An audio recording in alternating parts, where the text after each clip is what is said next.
All right, so Season 5 of Call of Duty Cold War is basically coming any time now. I mean, August 12th is the drop of the new season, and there is a bunch of new stuff. However, I have to make mention of one very important thing, and they're actually really pushing bundles in this during a time like right now, which is kind of mind-blowing to me. I mean, they are adding a lot to the game. There are 5 new maps, 2 new modes, a bunch of new Warzone stuff. Well, I say a bunch, but there are just some new Warzone stuff, including the new perks, which is a massive deal that we need to discuss, and the new map updates, including the mobile broadcast stations. So during this, there's also going to be a Clash in-game system or in-game limited mode, so keep that in mind. There are a handful of new guns, an AR, an SMG, a handgun, shotgun, which I'm kind of curious about, and the flamethrower kill streak thing. The cane, which, okay, I guess, is kind of interesting as well. But let's dive a little bit deeper into this and have some discussions about it. So becoming a double agent in the newest multiplayer game mode. The new double agent mode infiltrates into Season 5, an investigative multiplayer party experience, whereas each Among Us. Next. I mean, okay, guys, look here. People are probably going to enjoy this mode, but it's just not what I'm interested in with these games, if I'm honest. It's just, there's no reason for this type of mode in our game for what we're playing.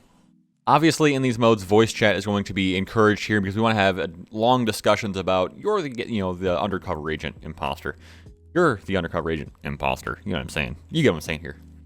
The Demolition returns in Season 5. So later in Season 5, the classic Demolition mode will come to Cold War. 2 teams battle it out as attackers attempt to destroy a pair of active bomb sites, while defenders must prevent the detonations. This is a pretty classic game mode with a little more respawn, a little more chaos than Search and Destroy, and I'm definitely a fan of this game mode. 5 fresh multiplayer maps. Can you say that when there's a remaster or 2? I don't know. Echelon. In this brand new scene in Season 5 intro cinematic, you can keep your ear to the ground if you want to leave this listening station alive. Wow, that is a sentence.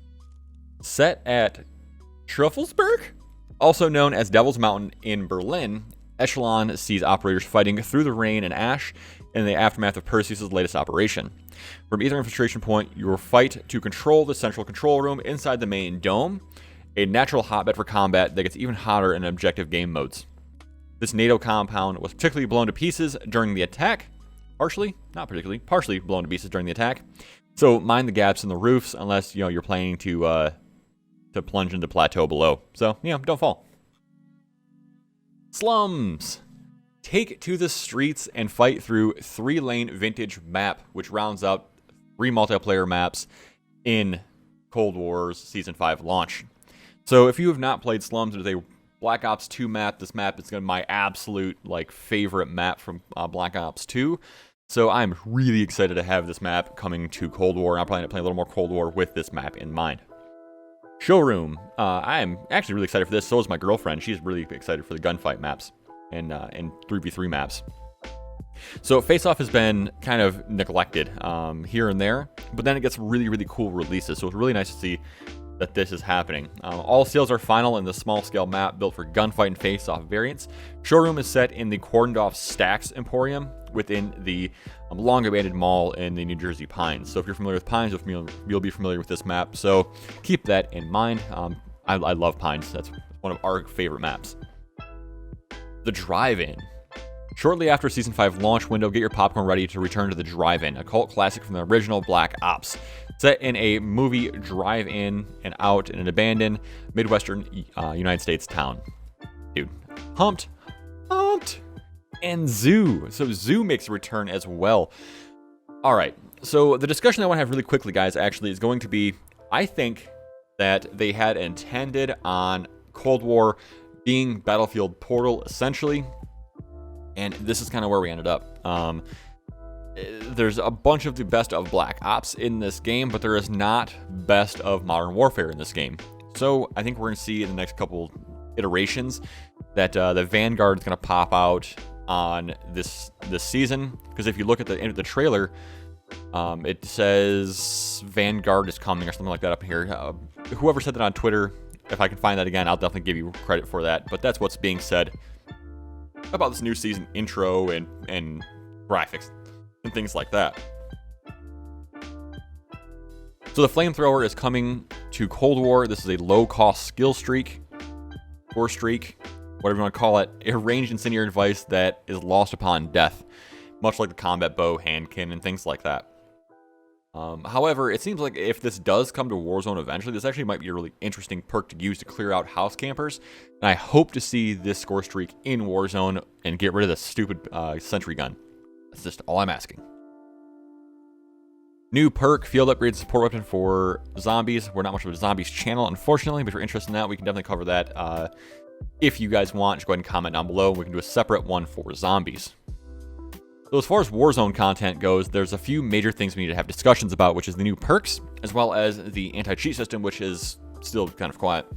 So similar to the lethal and tactical equipment, perks in Warzone are shared with the perk selection from Call of Duty Modern Warfare, albeit with small adjustments to fit the large-scale battles currently underway in Verdansk. For the first time ever, Warzone introduced 2 exclusive perks, each with their own benefit that could definitely change how you choose your loadouts. The first is Combat Scout. With this perk, operators receive a buffed in-field intel. As damaging an enemy briefly highlights the foe in a bright orange, it automatically pings them. Whether it's confirmed callout or finding someone cooped up in a building behind penetratable cover, this perk only grows stronger if the operator behind it can communicate effectively with their squad. The other is Tempered.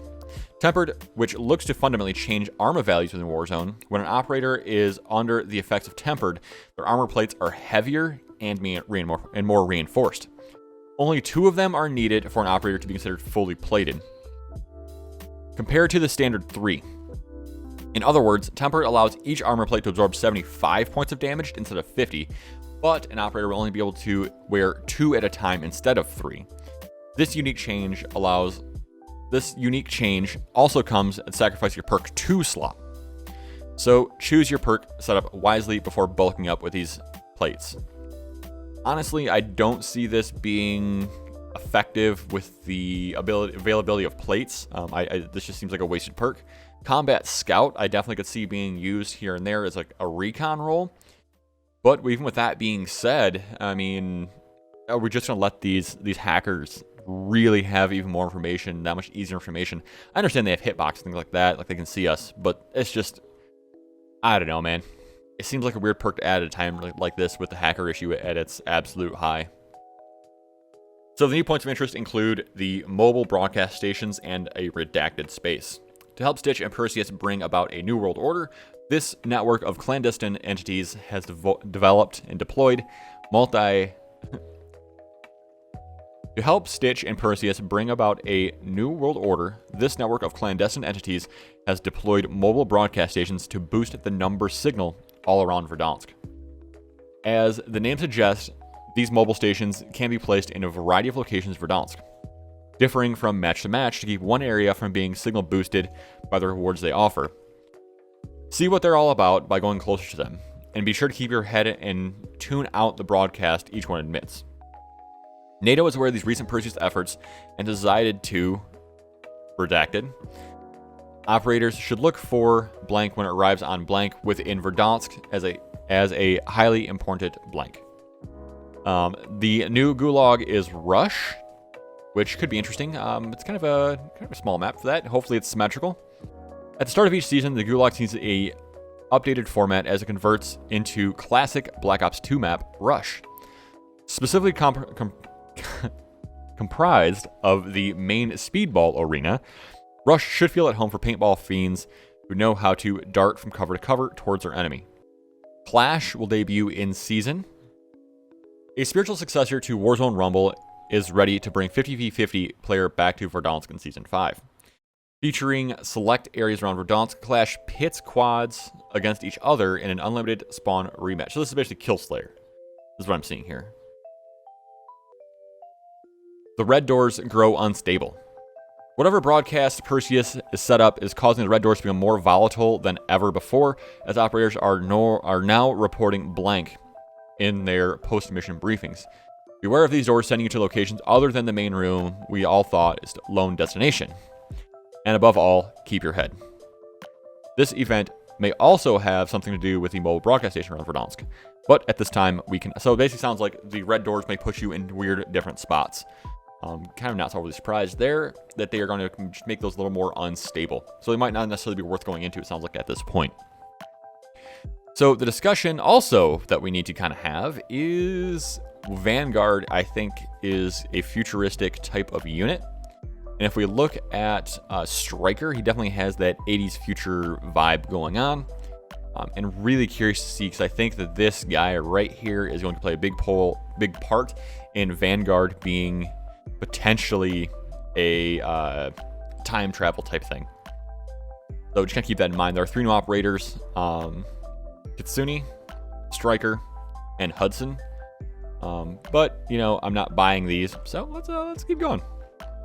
So the EM2 is a new AR, a well-rounded British AR with good fire rate, built-in low zoom optic, improves accuracy, and slower fire rate. This will be free to reuse and ready to play at tier 15 of the Battle Pass. The Tec-9 SMG, which we definitely saw in the trailers. The semi-auto submachine gun, improved accuracy for longer ranges.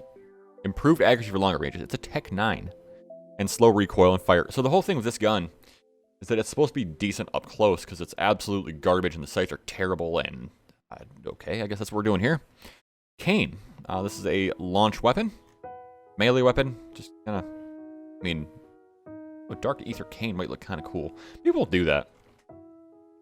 And the Marshal. So the Marshal is a break action pistol, hand loaded double barrel pistol, fires 12 gauge shells. So this is the predecessor to the Black Ops 3 gun. So just to keep that in mind that this gun could be absolutely gnarly if they allow it to be a handgun in Warzone.